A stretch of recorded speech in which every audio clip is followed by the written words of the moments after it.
Bueno, vamos a meternos de lleno en esto. El mundo del vino alemán es, sin lugar a dudas, uno de los rincones más fascinantes, complejos y, seamos sinceros, a veces incomprendidos de toda la viticultura. A ver, si miramos su producción total puede parecer diminuta frente a gigantes de la industria como Francia o Italia, pero lo que se embotella aquí es pura precisión e historia viva. Es un viaje donde una naturaleza súper desafiante se topa con un rigor técnico espectacular. En este recorrido vamos a desentrañar exactamente cómo una tierra de frío continental se las arregla para darnos algunos de los vinos más vibrantes, elegantes y codiciados de todo el planeta. Para que nos hagamos una idea de lo que vamos a ver, empezaremos dando un paseo por su viaje histórico. Luego analizaremos cómo el clima y el terruño hacen su magia. Conoceremos sus uvas estrella, descifraremos su famoso sistema de clasificación y, para terminar con buen sabor de boca, llevaremos todo esto a la gastronomía. Punto número 1. El viaje histórico. Porque para entender dónde está el vino alemán a día de hoy, tenemos que mirar a sus raíces. Y madre mía, qué viaje. Todo arranca allá por el siglo I con los romanos. Ellos vieron el potencial de la zona e introdujeron la vitis vinífera en los valles de los ríos. Damos un salto a la Edad Media y son los monasterios los que se remangan y expanden a lo bestia el cultivo por el Rin y el Mosela. Luego, en el siglo XIX, los vinos alemanes, ojito con esto, porque en especial los Riesling de Rheingau alcanzaron un prestigio brutal, siendo de los más caros del mundo. Pero bueno, no todo fue un camino de rosas. A mediados del siglo XX, tras la posguerra, hubo un bache importante. Se pusieron a hacer vinos dulces en masa y la reputación internacional cayó en picado. Menos mal que a partir de los 70 llegó el llamado milagro del Riesling, un giro radical para volver a centrarse obsesivamente en la máxima calidad. Pasamos al segundo punto, el clima, el terruño y los desafíos. Porque, claro, buscar esa calidad extrema nos lleva a hablar de la naturaleza y de un acto de equilibrio impresionante. Cultivar uvas en Alemania no es un paseo por el campo, es una pelea constante contra los elementos. El gran reto es el clima continental frío del suroeste. Imaginemos la situación. El otoño enfría rapidísimo, hay heladas y la ventana para que la uva madure es súper corta. ¿Y cómo lo solucionan? Pues con pura genialidad agrícola. Plantan los mejores viñedos en laderas escarpadas, casi verticales, orientadas directamente al sur para exprimir cada rayito de sol. Y por si fuera poco, el suelo de pizarra actúa como un radiador natural. Chupa el calor por el día y lo va soltando poquito a poco por las noches heladas, permitiendo que la uva sobreviva y madure. Una pasada. Nuestro tercer punto. Las uvas emblemáticas. Vamos a conocer a las verdaderas estrellas del viñedo. Porque, lógicamente, no cualquier cepa sobrevive ahí. De las más de 140 variedades que se cultivan, el Riesling es el rey indiscutible, llevándose más de un 20% del pastel. Le sigue de cerca la Müller-Thurgau. Pero, ojo, que Alemania no es solo vino blanco, y esto es algo que a veces se nos olvida. El Spätburgunder, que es como llaman al Pinot Noir, tiene un interesantísimo 11%. Y también hay que destacar otra uva tinta espectacular, la Dornfelder. Vamos a ver estas joyas un poco más de cerca. El Riesling es el gran emblema nacional básicamente porque aguanta las heladas como un campeón y tiene una acidez tan vibrante que le permite envejecer durante décadas manteniendo un equilibrio perfecto.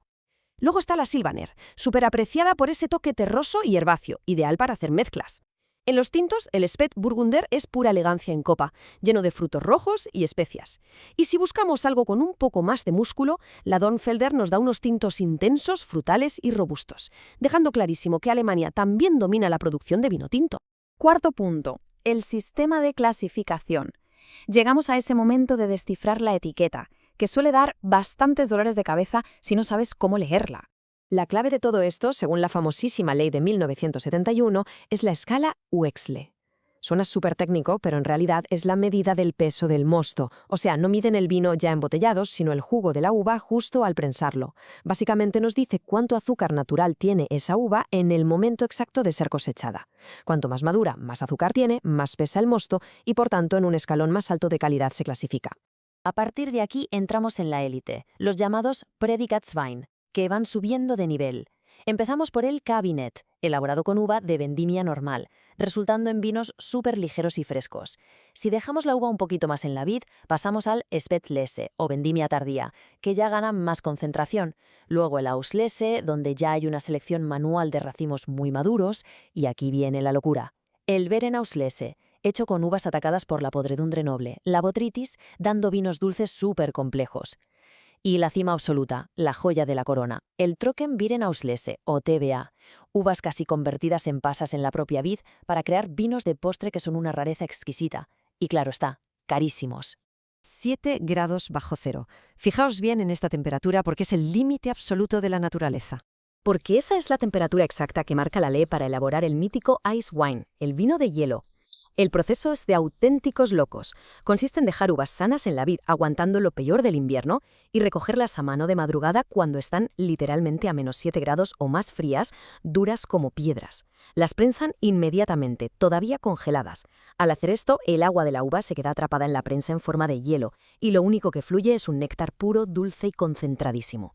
Es literalmente la destilación de la naturaleza. Pero a ver, ese sistema de 1971 basado solo en el azúcar tiene sus detractores. Por eso es vital conocer el otro lado de la moneda, la Asociación BDP. Es un grupo privado de bodegas de élite que dijo, vamos a fijarnos más en la tierra, al más puro estilo de los Grand Cru en Francia. Ellos clasifican basándose en el origen exacto y el suelo de la uva, yendo desde el Gutswein, que es el vino básico de la finca, hasta llegar a la joya absoluta, el Grosslage, que identifica a esos viñedos singulares, excepcionales de calidad legendaria.